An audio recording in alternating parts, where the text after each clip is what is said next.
Mustafa Başkan'la biz 2013-14 yıllarında tanıştık. Tanıştığımız zaman yine ben Demokratik Bölgeler Partisi Batman İl Eş Başkanı iken kendisi de Petrol İş Sendikası Şube Başkanıydı.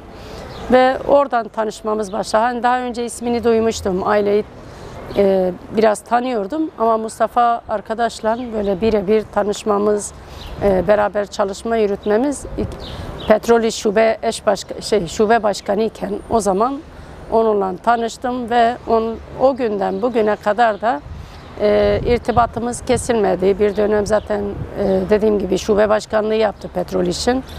Bir dönem başkanlığı bittikten sonra da genel merkeze geçti. Orada genel merkez yönetiminde yer aldı bir dönem.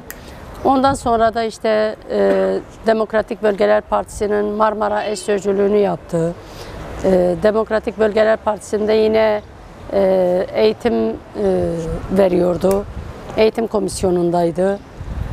2024'te DEM Parti'nin ilk kongresi yapıldığı zaman da Mustafa Başkan'la beraber daha yakından çalışma fırsatı buldum ve ikimiz de Batman DEM Parti İl Eş Başkanlığı'na seçildik.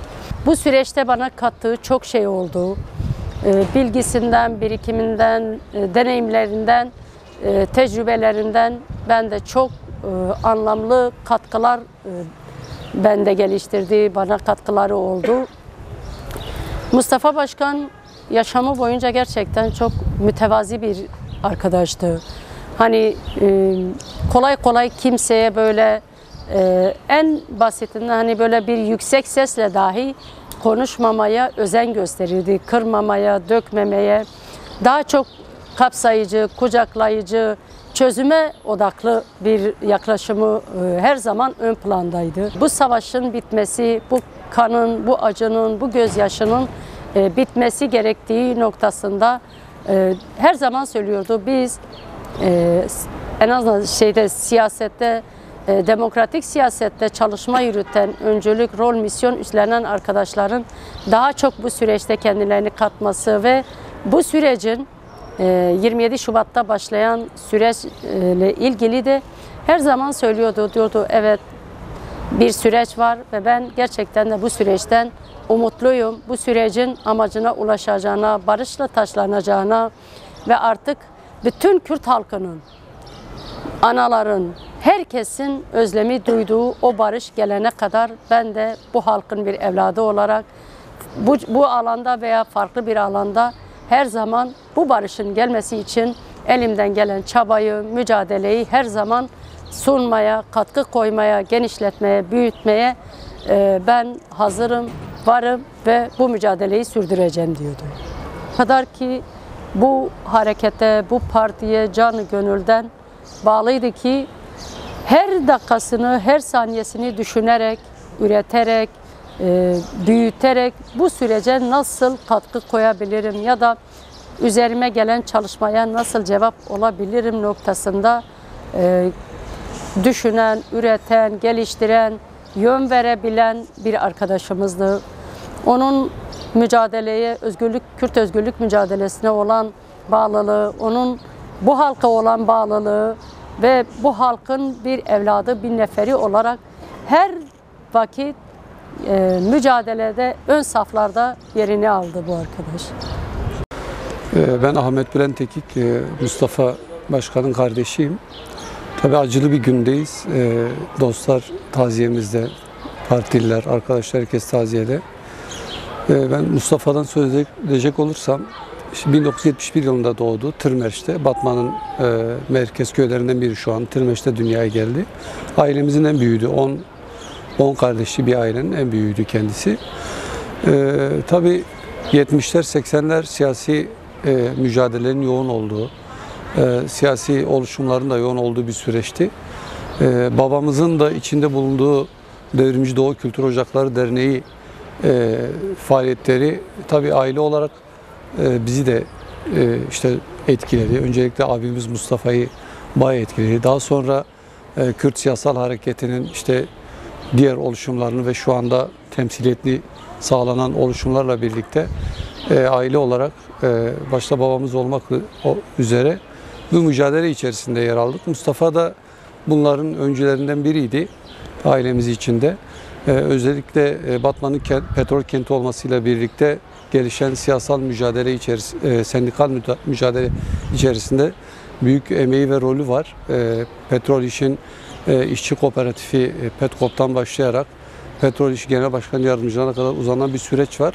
Tabii Kürdistan'da emek hareketiyle Kürt Özgürlük Hareketi birbirini besleyen, birbirine paralel hareketlerdir. Mustafa da hem aileden aldığı Kürdi duygularla hem de sendikal mücadelenin verdiği emekten yana mücadeleyle bu ikisini harmanlayarak Batman halkının gönlünde taht kurdu.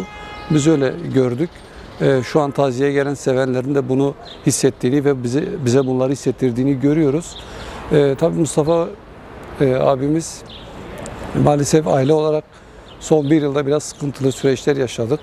Özellikle Gülistan Tara kardeşimizin şehadeti, öncesinde babamın şehadeti biraz sıkıntılı bir süreç yarattı bizde ama Mustafa abimiz bunu yüreğinde derinden hissetti. Biraz daha belki fazla hissetti. Bunun da biraz acısı vardı.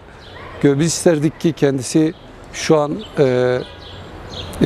gelişen barış ve demokrasi süreci, işte Kürt Özgürlük Hareketi'nin kendi yeniden yapılandırdığı, yeniden dönüştürdüğü bu süreci, bu barış ve demokrasi sürecini yaşayıp görseydi. Maalesef olmadı.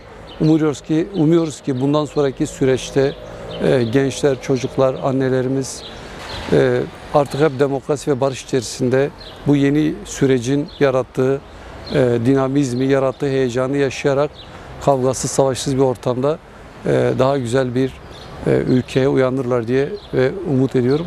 Mustafa arkadaşı anlatmak tabii böyle 10 dakikalık bir şey değil. Mustafa arkadaş çok değerli bir arkadaştı.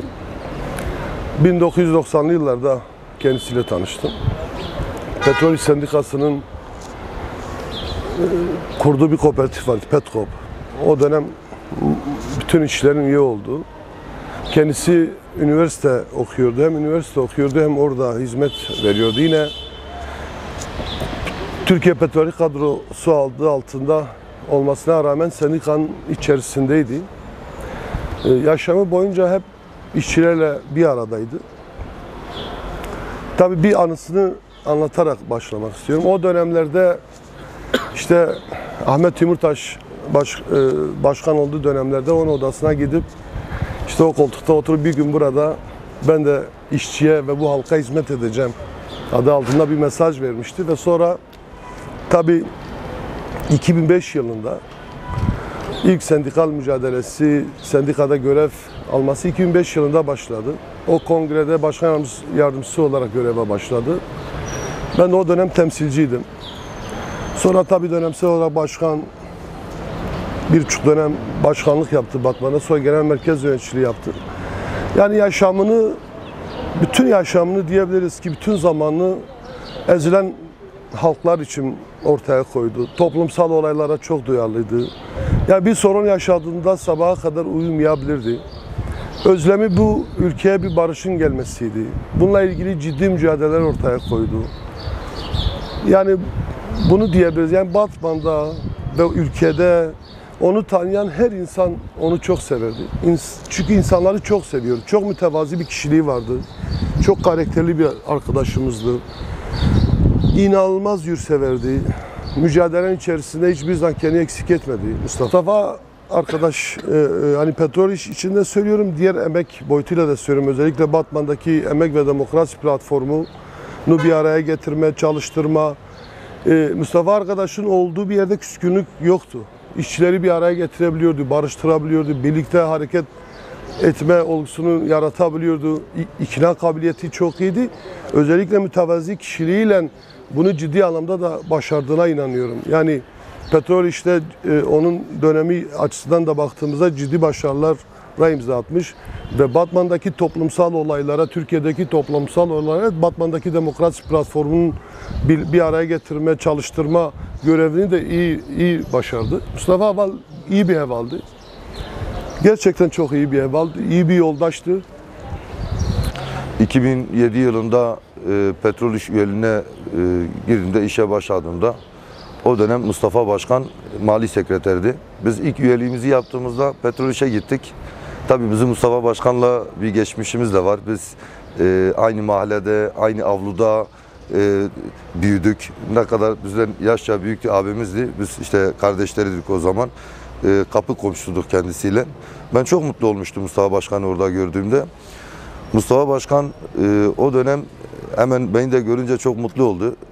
2009 yılında beni sendikal eğitime gönderdi. Ondan sonra Mustafa Yoldaş'ın izinde bir yol göstererek bir sendikal mücadeleye başladım.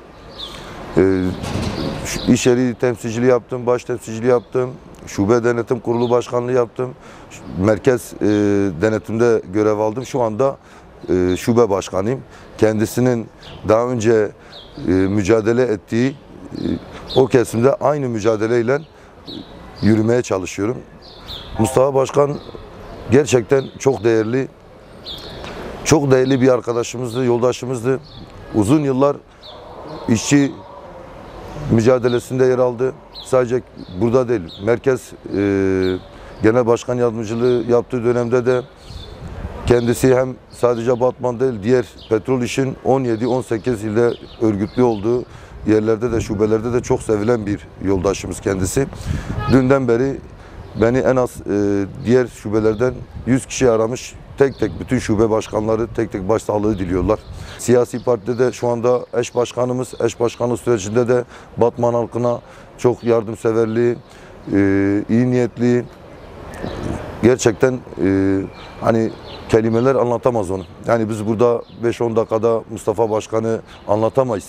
Oturup günlerce anlatmamız lazım Mustafa Başkan'ın mücadelesini, yaptığı işleri, Kürt hareketi için, Kürdistan için özlemini, işte en sonunda konuştuğumuzda barışla ilgili özlemini, barışın gelişini ama hani genel bir barış olmasını çok istiyordum. Ne yazık ki belki göremeyecek ama bunu biz onun yolunda aynı şekilde yürüyeceğiz.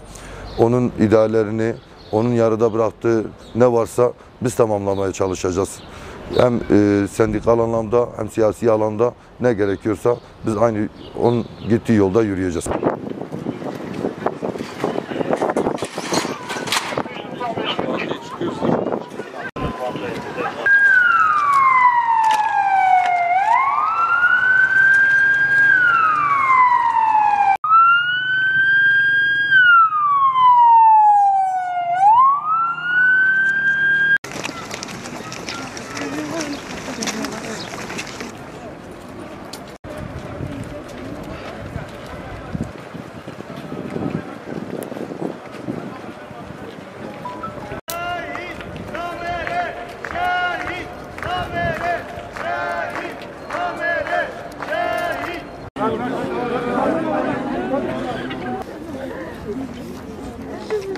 Evin.